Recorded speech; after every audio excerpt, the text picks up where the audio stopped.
Bismillahirrahmanirrahim. In the name of Allah, most beneficent, most merciful. Today we have lecture number 11, class 8, general science. और आज का जो हमारा topic है वो है identification of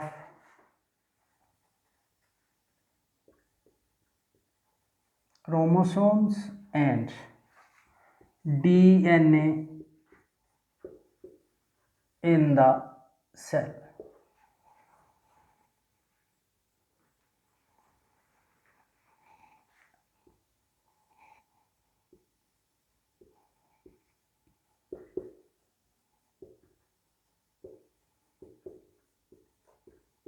Structure of DNA. तो identification of chromosomes and DNA in the cell besides structure of DNA, ये आज के हमारे दो मेजर टॉपिक्स हैं। और अगर कुछ टाइम बच गया तो फिर हम हेरिडिटी और जीन, ये दो और टॉपिक हैं जो हमें स्टडी करना है। अगर टाइम नहीं बचेगा तो फिर इंशाल्लाह हेरिडिटी और जीन जो है ना we will be dealing in the next lecture.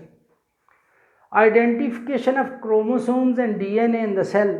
Actually, we people have already studied about chromosomes. Chromosomes are thread-like structure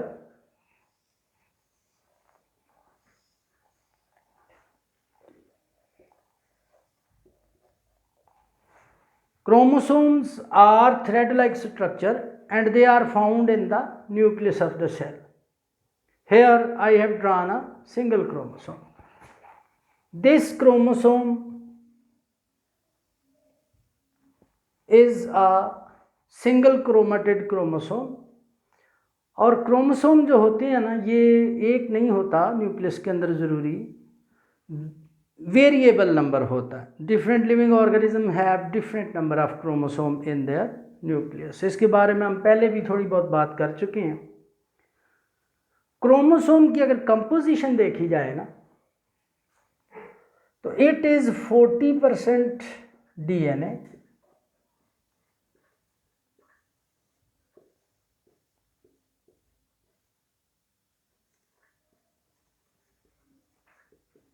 and 60% proteins.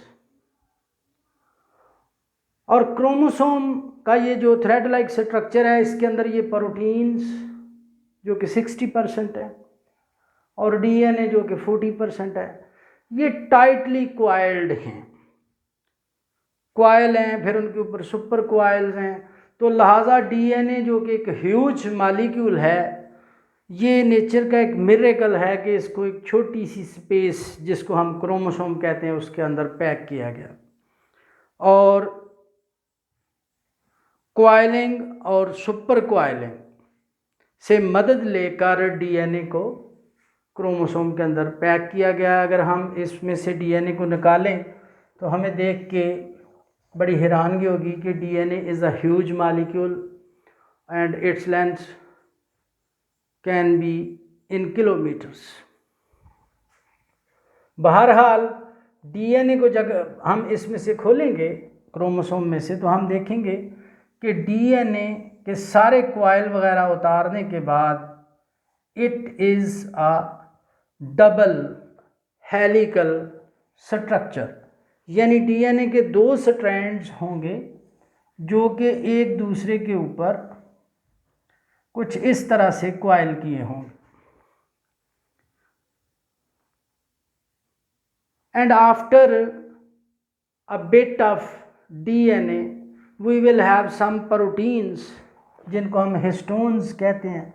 और डीएनए इन प्रोटीन्स के ऊपर जो है ना वो लिपटा होता है। जैसे आप यूँ समझें कि ये लेट अस सपोज प्रोटीन्स हैं, ये हिस्टोन प्रोटीन्स इन्हें कहते हैं। और इनके ऊपर DNA have 2 coils, you one more. और फिर डीएनए जो है ना वो आगे चला जाता है, फिर प्रोटीन्स आती हैं, फिर उसके ऊपर फिर डीएनए क्वाइल करता है। तो ये बेसिक प्रोटीन्स होती हैं, और डीएनए चूँकि एसिडिक इन नेचर है तो लिहाजा डीएनए और इन प्रोटीन्स के अंदर एक नेचुरल पावर ऑफ अट्रैक्शन मौजूद है, और डीएनए इन बेसेस के ऊपर क्वाइल हुआ होता है। इनकी ज़्यादा तफसील हमारे कोर्स में शामिल नहीं है, तो लिहाजा I will not delve too much deeper into this structure. However मैं एक दफ़ा फिर इसको रिपीट करूं, डीएनए जिसका पूरा नाम है डीऑक्सी राइबोन्यूक्लिक एसिड, और ये मालिक्यूल ज़िंदगी की बुनियाद है। उसकी वजह there are some properties which are found in it, और इंशाल्लाह आप बड़ी क्लासेस में पढ़ेंगे ये भी कि वो क्या खूबियाँ हैं which make it suitable to be or to provide the basis or the foundation for life. तो डीएनए की वो खूबियाँ भी इंशाल्लाह पढ़ेंगे अब आप लोग। लेकिन यहाँ आप में ये याद रखना है कि डीएनए जो है ना, ये डीऑक्सी राइबोन्यूक्लिक एसिड को कहते हैं, एसिडिक मटेरियल है, और जो कि न्यूक्लियस के अंदर क्रोमोसोम्स में मौजूद है, तो इसीलिए न्यूक्लिक एसिड जनरली इसको कह सकते हैं हम।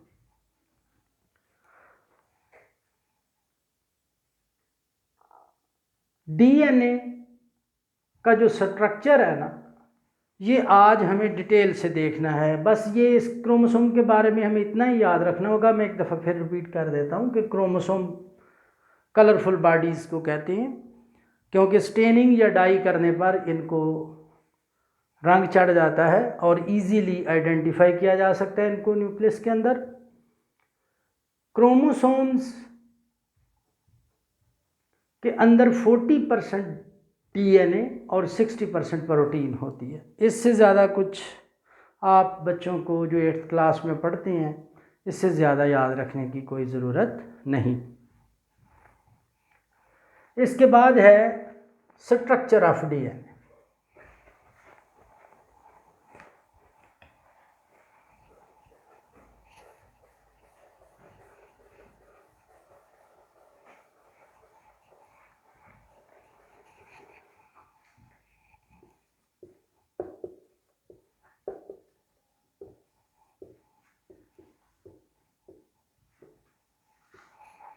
जैसा कि मैं पहले कह चुका हूँ, डीएनए की फुल फॉर्म है deoxy ribonucleic acid. DNA foundation है लाइफ की। डीएनए एक ह्यूज मॉलिक्यूल है, क्रोमोसोम्स के अंदर ये मौजूद होता है, और डीएनए केमिस्ट्री की ज़बान में अगर बात करें तो एक पॉलीन्यूक्लियोटाइड होता है।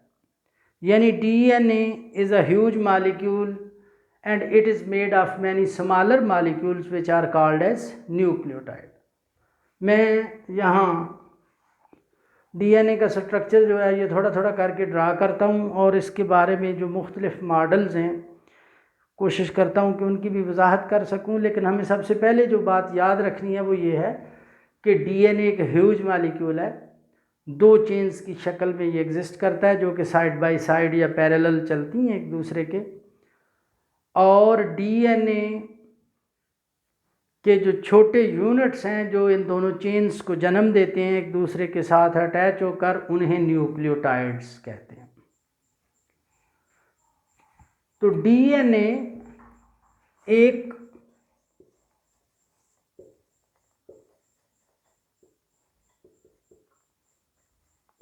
पॉलीन्यूक्लियोटाइड होता,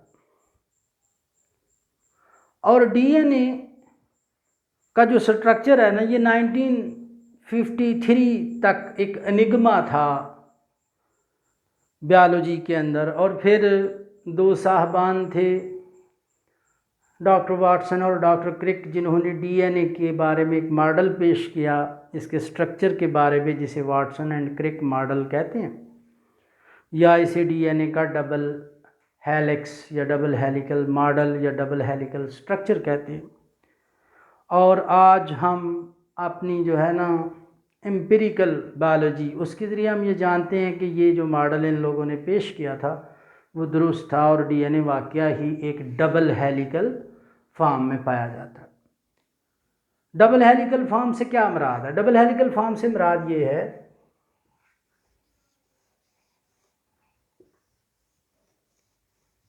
कि डीएनए की दो चेन्स होती हैं जो कि दो स्प्रिंग की तरह एक दूसरे के अंदर लिपटी होती हैं।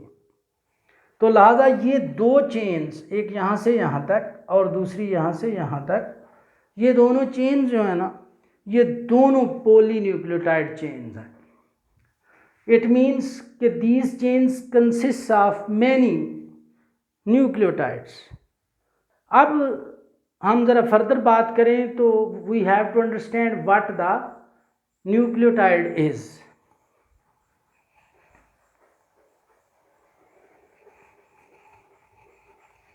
ये जो दोनों चेन्स थी डीएनए की, जो मैंने दो स्प्रिंग की फॉर्म में यहाँ ड्रा की थी, लेट अस सपोज कि मैं इनके ये कॉइल उतारता हूँ और इनको यूं सीधा करके लिख देता हूँ, यानी बाल उतार दिए हैं और स्ट्रेट चेन्स की फॉर्म में उसी डीएनए के मॉलिक्यूल को मैंने लिख दिया।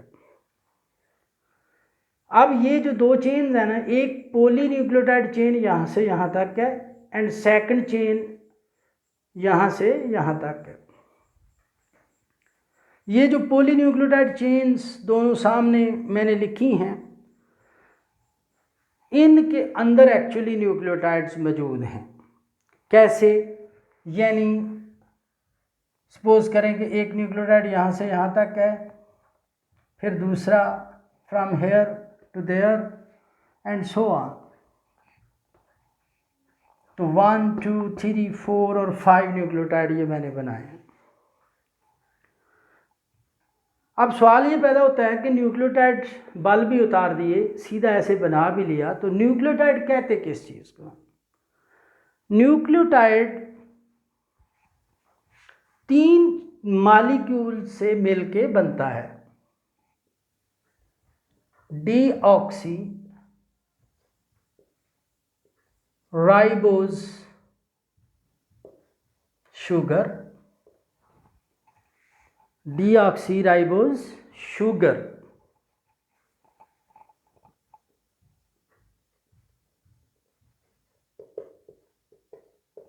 फास्फोरिक एसिड,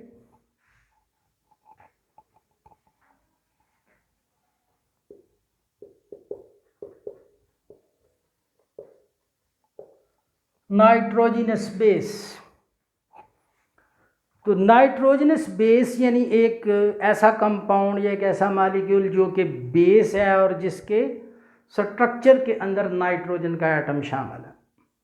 तो नाइट्रोजनस बेस से मुराद ये है। डीऑक्सी राइबोज शुगर से मुराद एक्चुअली 5 कार्बन की शुगर है जो कि डीऑक्सी होती है, और यानी उसमें एक ऑक्सीजन की कमी होती है।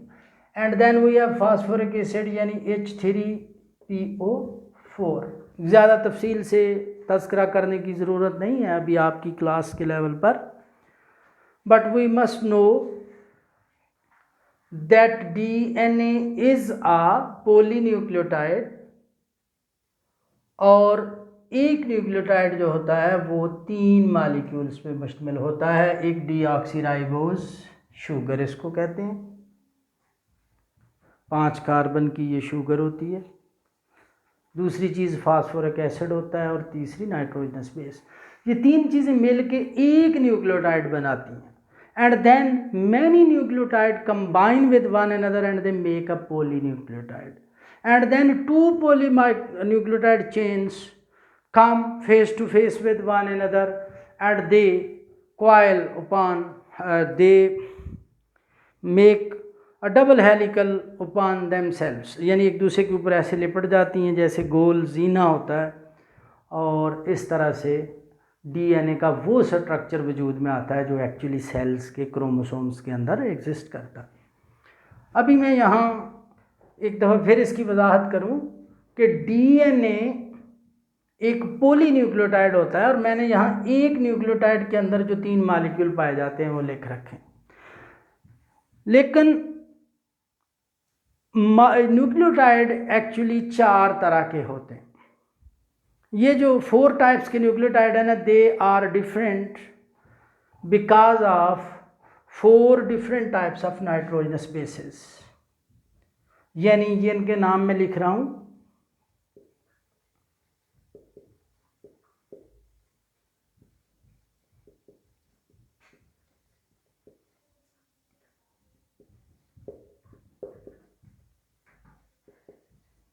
तो एडेनिन, गुआनिन, साइटोसिन और thymine, these are 4 types of nitrogenous bases. यानी जो मैं ये अभी कह रहा था कि there are 4 types of nucleotides, तो actually these 4 types of nucleotides are due to 4 types of nitrogenous bases. The first type of nucleotide you people can make by combining a deoxyribose with the phosphoric acid and with the nitrogenous base. The first one, adenine, and then you can get the second type of the second type of nucleotide by combining deoxyribose sugar with phosphoric acid and with second type of nitrogenous base and so on. तो लिहाजा 4 तरह के जो nucleotide है मैं चारों भी यहाँ बना के दिखाता हूँ। देखें, राइबोज का पूरा स्ट्रक्चर आप बच्चे फिलहाल बेशक ना समझें, लेकिन राइबोज इस तरह का एक कार्बन का और ऑक्सीजन का 5 कार्नर वाला रिंग है और इसको डीऑक्सीराइबोज शुगर कहते हैं।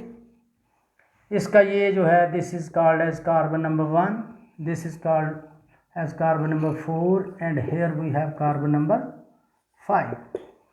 इसके ऊपर OH ग्रुप है कार्बन नंबर 5 के ऊपर, here we have carbon number 3, ये कार्बन नंबर 2 है, ये 3 है। राइबोज के साथ यहाँ कार्बन नंबर 3 पे फास्फोरिक एसिड लगा होता है। पूरा फार्मूला हम नहीं लिखते, जस्ट हम फास्फोरस इन अ सर्कल यहाँ मेंशन कर देते हैं।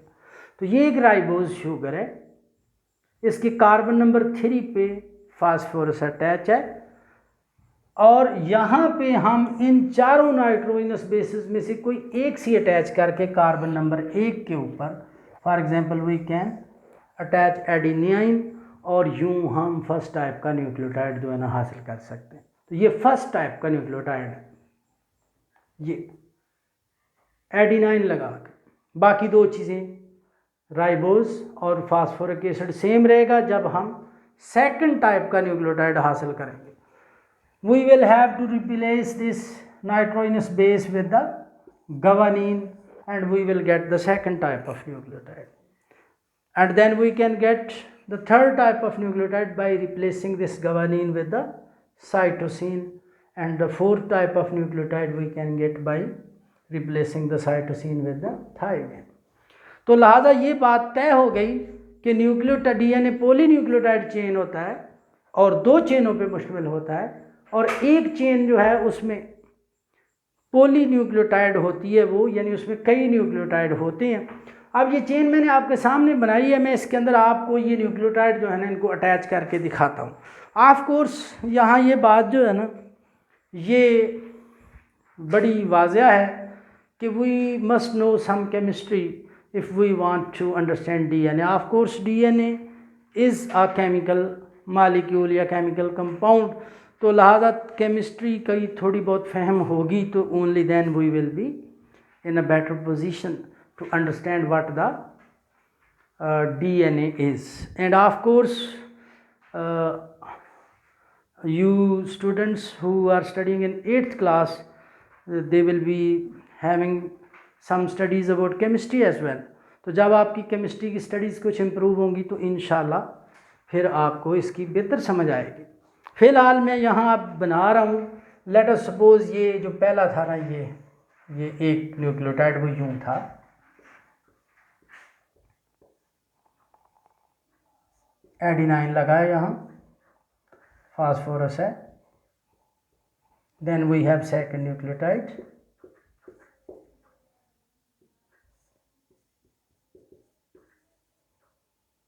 Then we have phosphoric acid, और उसके बाद third nucleotide,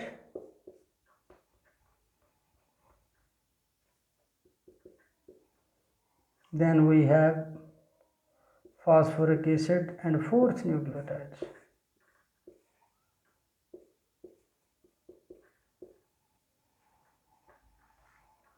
and so on.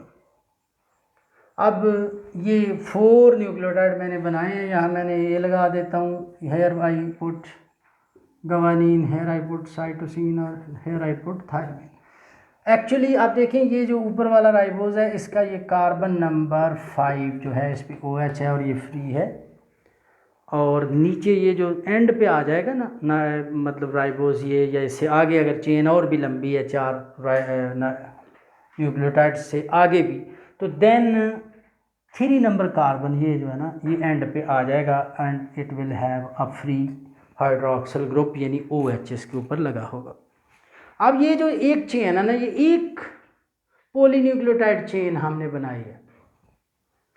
इस एक पॉलीन्यूक्लियोटाइड चेन के सामने DNA have second nucleotide chain, and in this second nucleotide chain ribose जो है ना ये बिल्कुल अगर ऐसे बनाए हैं ना तो इनको आप अपसाइड डाउन टर्न ओवर करें यानी उल्टे कर दें। जो अब ये कार्बन नंबर 3 ऊपर आ गया, CH2 के बाद यहाँ फास्फोरिक एसिड आ जाएगा, then we will have second nucleotide,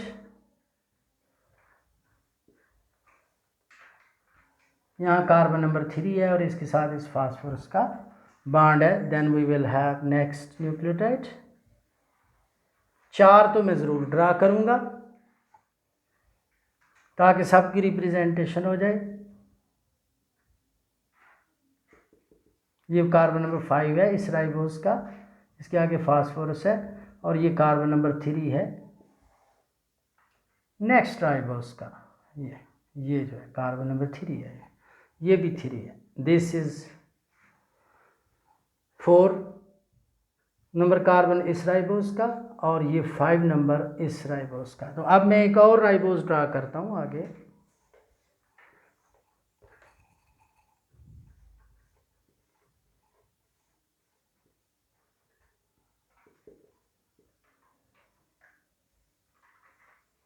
तो ये मैंने 4 राइबोज बनाए हैं ताकि सारे जो 4 न्यूक्लियोटाइड है ना उनकी रिप्रेजेंटेशन हो सके दोनों चेन्स के अंदर। अब देखें ये जो एडिनिन है इसके सामने यहाँ ना एक बन जाएगा, लगेगी जो नाइट्रोजनस बेस कार्बन नंबर 1 जो है ना इस राइबोज की, ये 1 ये 2 ये 3 ये 4 ये 5, इसके साथ यहाँ थाइमिन अटैच होगी, and here we will have cytosine, here we will have guanine, here we will have adenine। ये एडिनाइन और थाइमिन का आपस में डबल बॉन्ड होता है, गवानीन और साइटोसिन का ट्रिपल बॉन्ड होता है, और थाइमिन और एडिनाइन का डबल बॉन्ड होता है, और इस तरह से ये चेन कंटिन्यू करती है। ये चेन यहाँ 5 नंबर कार्बन से हमने 3 तक बनाई थी, ये हम 3 नंबर कार्बन से 5 तक बनाई थी, और ट्रेडिशनली इसको 5 नंबर कार्बन या 5 प्राइम कहते हैं, इसको 3 प्राइम कहते हैं, इसको 3 प्राइम, और इस जो कार्बन नीचे आ रही है ना ये दिस वन, इसके ऊपर OH होगा, ये 5 नंबर या 5 प्राइम कार्बन कहलाती है। तो इस तरह वी गेट 2 DNA चेन्स जिनके नाइट्रोजनस बेस आपस में हाइड्रोजन बॉन्डिंग की वजह से अटैच हैं। ये हाइड्रोजन बॉन्डिंग है, ये डबल बॉन्ड है, हाइड्रोजन डबल बॉन्डिंग, ये ट्रिपल हाइड्रोजन बॉन्डिंग है, ये ट्रिपल है, ये डबल है, ये वीक बॉन्ड्स हैं। अच्छा, अब ये 2 न्यूक्लियोटाइड चेन्स हैं ये, जिनके नाइट्रोजनस बेस फ्रंट वाली चेन्स के साथ हाइड्रोजन बॉन्डिंग बनाए हुए हैं। तो लिहाजा हम समझ सकते हैं कि दोनों चेन्स के अंदर ये जो चेन है इसमें राइबोज और फास्फोरस मौजूद हैं, और जो दूसरी चेन के साथ इंटरेक्शन हो रही है ये नाइट्रोजनस बेसिस की वजह से हो रही है। मैं इन दोनों चेन्स को ज़रा रीड्रा करता हूँ। ये 2 चेन्स हैं, ये 5 prime to 3 prime and this at front of it 3 prime to 5 prime. इसमें ये A है, T G C C G A sorry T A T T A etcetera. हम चाहें तो यहाँ पे भी एक टी और एक ए यूँ शो कर सकते हैं। एक्चुअली इस पे कोई रिस्ट्रिक्शन नहीं है, डीएनए हैव एंडलेस वैरायटी, तो लिहाजा इसमें आप जितने चाहें नाइट्रोजनस बेसिस इसी तरह से शो कर सकते हैं। बट 4 मस्ट बी देयर, यानी 4 तो हमें ज़रूर शो कर देने चाहिए, एक दफ़ा एडिनिन, गवानीन, साइटोसिन और थाइमिन। बाकी इनकी कौन सी तरतीब है, पहला ए आएगा या टी आएगा, डजेंट मैटर। सिमिलरली ए के बाद टी ए आएगा या जी सी आएगा, डजेंट मैटर। तो DNA have god's variety, endless variety, तो ये इस पे कोई रिस्ट्रिक्शन नहीं है। लेकिन आप देखें ये डीएनए की 2 चेन्स मैंने अब बनाई हैं, तो ये दोनों चेन जो है ना, they look like a wooden ladder. इस लैडर के अंदर ये अपराइट है, यानी सीढ़ी के सीधे डंडे हैं, ये रंग्स हैं जिनके ऊपर हम खड़े होके तो ऊपर की तरफ असेंड करते हैं। तो डीएनए का ये जो मॉडल है ना, ये हम बच्चों को समझाने के लिए ड्रा करते हैं। Actually it doesn't exist in nature. Nature में जो एग्जिस्ट करता है वो मैंने पहले भी ड्रा किया था, and I am going to redraw it. इस अपराइट और रंग मॉडल डीएनए का, यानी वुडन स्टेयर जैसा मॉडल, ये सिर्फ बच्चों को समझाने की हद तक है। इस मॉडल के अंदर ये रंग्स जो हैं ये नाइट्रोजनस बेसिस के पेयर्स हैं, और जो अपराइट्स हैं ये बैकबोन्स हैं जो कि राइबोज और फास्फोरस, राइबोज और फास्फोरस, राइबोज और फास्फोरस मुहैया कर रहे हैं। अब डीएनए इस तरह से बच्चों को समझाने के लिए हम एक वुडन स्टेयर की फॉर्म में हमने बना लिया। Actually it doesn't exist in the cell as such. उसकी वजह ये नाइट्रोजनस बेसिस हैं। नाइट्रोजनस बेसिस के अंदर ये जो बॉन्ड हैं डबल और ट्रिपल हाइड्रोजन बॉन्ड, ये वीक हैं और वीक बॉन्ड है, लेकिन but they are too many, लिहाजा ये दोनों चेन्स को एक दूसरे की तरफ पुल करते हैं। यहाँ मैं ये एक और चीज़ मेंशन करूँ कि ए के सामने हमेशा टी होता है और जी के सामने हमेशा सी होता है। इसको हम बायोलॉजी में शरगाफ रूल कहते हैं, और ये हमें याद रखना होता है कि जी के ए के सामने टी या टी के सामने ए और जी के सामने सी और सी के सामने हमेशा जी होता है दोनों चेन्स के। अब ये जो डबल और ट्रिपल हाइड्रोजन बॉन्डिंग है ना, ये वीक बॉन्डिंग है, लेकिन ये बॉन्ड्स टू मैनी हैं, लिहाजा they pull both chains toward one another. और इनकी इस पुलिंग की वजह से यही जो डीएनए का ये जो मॉडल बनाया है हमने, ये ऐसे नहीं रहता, बल्कि ये यूँ होता है कि आप इसको अगर ऊपर और नीचे से पकड़ के एक को एंटी क्लॉकवाइज और दूसरे को क्लॉकवाइज घुमाएं तो कुछ सूरत हाल यूँ बन जाएगी।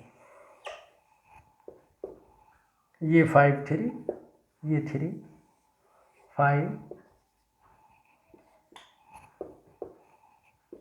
तो इस तरह से ये 2 चेन्स डीएनए की बन गई। लेकिन अब ये स्ट्रेट नहीं हैं, ये एक दूसरे के ऊपर दोहरे स्प्रिंग की तरह या डबल हेलिक्स की फॉर्म में लिपट गई हैं एक दूसरे के ऊपर, और इसकी वजह ये हाइड्रोजन बॉन्ड्स हैं। ये फॉर्म है डीएनए की जो कि एक्चुअली सेल्स के अंदर एग्जिस्ट करती है।